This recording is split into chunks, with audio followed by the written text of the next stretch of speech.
Assalamu alaikum wa rahmatullahi wa barakatuh.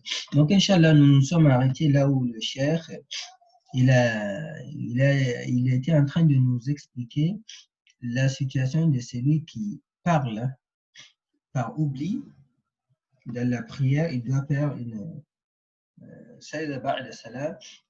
pour réparer sa prière, il doit faire une prosternation de réparation après le salam.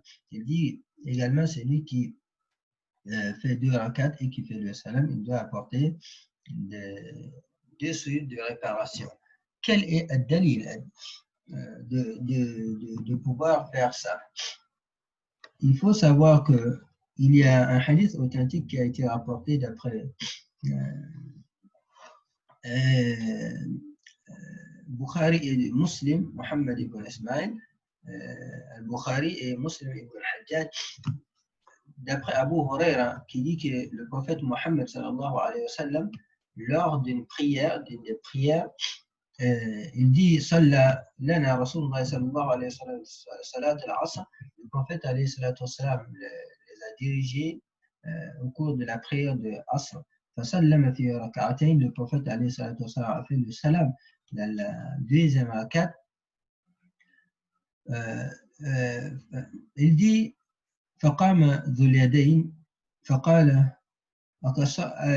أقصرت الصلاة. Est-ce que la prière a été raccourcie? أم نسيت يا رسول الله? Ou bien c'est juste un oubli ya Rasulallah, c'est-à-dire que le prophète alayhi salatu wa sallam, il a fait 2 rakats, il a fait le salam. Lui, Dhul Yadayn, ce compagnon-là était étonné, bien sûr, avec les autres compagnons, mais il est le seul à avoir le courage d'aller vers le prophète alayhi salatu wa sallam pour lui poser cette question. Et le prophète alayhi salatu wa sallam lui a répondu, il lui a dit Kullu dhalika lam yakun. Ni l'un ni l'autre, c'est-à-dire la prière n'a pas été réduite de 4 à 2. Également, je n'ai pas oublié. فقال et Dhul Yadayn a dit au prophète alayhi salatu wa sallam قد كان بعد ذلك يا رسول الله. Ça doit être l'un ou l'autre ya Rasulallah. Tout simplement parce que alhamdulillah, désolé, le prophète Mohammed sallallahu alayhi wa sallam a fait 2 rakats. Donc, en ce moment, le prophète Mohammed sallallahu alayhi wa sallam s'est retourné vers ses compagnons pour avoir plus de précision. Ils ont dit, c'est tout à fait ça, Dhul Yadayn a raison. Et le prophète Mohammed sallallahu alayhi wa sallam s'est levé, il a complété les 2 rakats qui lui manquaient. Et après ces 2 rakats, le prophète alayhi wa sallam a fait 2 sujoud ba'da salam. Donc, ce hadith nous apporte 2 choses, 2 informations. Qu'il est si nécessaire, je dis bien si nécessaire, autorisé de parler au cours de la prière. Parce que ici, Dhul Yadayn, la prière n'est pas finie et pourtant Dhul Yadayn est allé vers le prophète Mohammed sallallahu alayhi wa sallam. Il a même dialogué avec lui. Est-ce que c'est ci et cela? Et le prophète Mohammed sallallahu alayhi wa sallam de lui répondre. Et le prophète alayhi wa sallam, lui qui est imam, s'est encore adressé aux autres compagnons qui lui ont répondu par l'affirmation.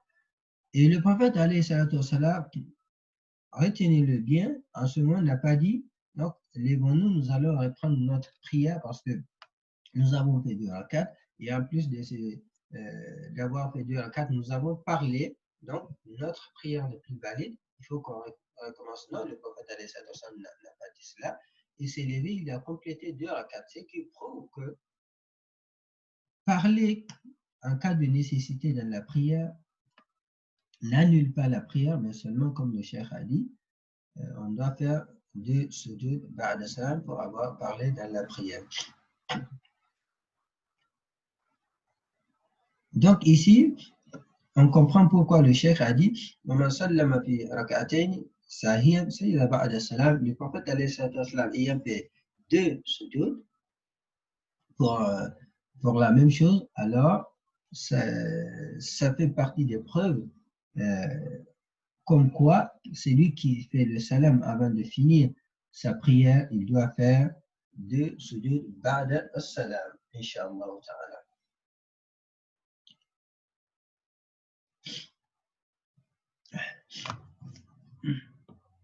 Le cheikh, il continue en disant وَمَنْ زَادَ فِي الصَّلَاةِ رَكَعَةً أَوْ رَكَعَتَيْنِ سَجَدَ بَعْدَ السَّلَامِ. Tout celui qui ajoute une rakat ou deux rakats en fonction des prières, hein, أو ركعتين ou deux rakats, سَجَدَ بَعْدَ السَّلَامِ, il doit faire deux sujoud بَعْدَ السَّلَامِ. C'est-à-dire, c'est lui qui prie Dhuhr, Asr, Maghrib ou Isha, bien sûr. Je dis bien, c'est lui qui prie Dhuhr, Asr, Maghrib ou Isha, qui ajoute deux rakats, c'est-à-dire au lieu de faire 4 rakats, il fait 5, et pour Maghrib, au lieu de faire 3 rakats, il fait 4 rakats, ou il ajoute 2, c'est-à-dire au lieu de 4, il fait 6, ou au lieu de 3 pour Maghrib, il fait 5. Alors, cette personne doit faire sujoud ba'da salam pour réparer sa prière. Il n'a pas à reprendre sa prière, mais il doit faire sujoud ba'da salam. Il dit وَمَنْ زَادَ فِي الصَّلَاةِ مِثْلَهَا بَطَلَتْ. Tout celui qui ajoute le nombre de rakats équivalent, il doit, sa prière s'annule. C'est-à-dire, pour la prière de Dhuhr, il s'agit, pour Dhuhr, Asr, Isha, il s'agit de 4 rakats. Donc, c'est lui qui va au-delà de ces 4 rakats, qui fait 8 rakats, au lieu de 4, alors sa prière s'annule. Également, pour Maghrib, il s'agit de 3 rakats, c'est lui qui fait 6 rakats, sa prière est annulée. Également, pour Fajr, il s'agit de 2 rakats, donc celui qui fait 4 rakats, sa prière s'annule. Sachez que pour le fait d'ajouter, c'est lui qui ajoute pardon dans sa prière, il doit faire sujoud ba'da salam. Il y a une preuve dans la sunna. Il a été rapporté d'après Abdullah ibn Abbas, anna Rasulullah sallallahu alayhi wa sallam, d'après Abdullah, anna Rasulullah sallallahu alayhi wa sallam, salla dhuhr khamsan. Le prophète alayhi salatu wa salam a pris salat al-dhuhr et il a fait 5 rakats. Faqila lahu, et il a été dit au prophète alayhi salatu wa salam, azidta fi salat, est-ce que la prière a été ajoutée, c'est-à-dire au lieu de 4, maintenant on doit faire 5. Faqala wa ma dhak. Il dit, le prophète alayhi salatu wa salam a dit, mais pourquoi cette question par exemple, pourquoi vous dites cela? Ils ont dit, sallayta khamsan, vous avez prié 5 rakats ya Rasulullah au lieu de 4. Fasajada sajadatayn